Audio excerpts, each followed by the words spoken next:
do hay sa young passamen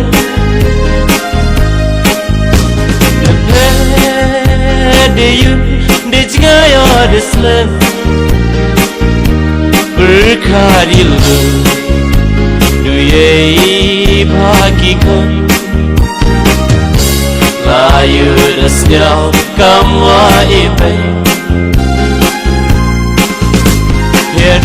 Yedersinde itu imaya Yeder how are you how are you now Say what need to Ikain koryega Was that for buram ne chwa Come cross a girdle Im sleep a dream Dim way my to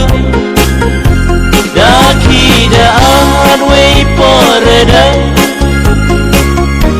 Mandam your boy woman Your poor young Keep on kissing Menuma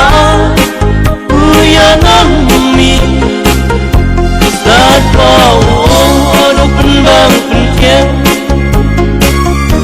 Manda topo Yesa budian Besir pakam Kamil nekam Suko haywan iwa biwa ban Mipo chaga saway bakirna Manda yo pada embam hapyan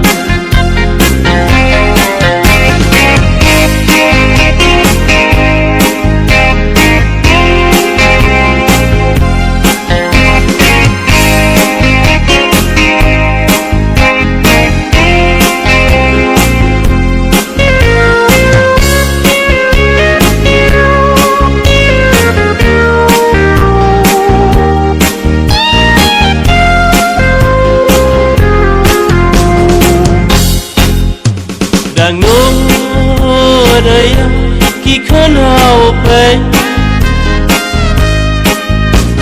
Iwa imsi yenga mir waslam Du idanda Wake ben wayrekha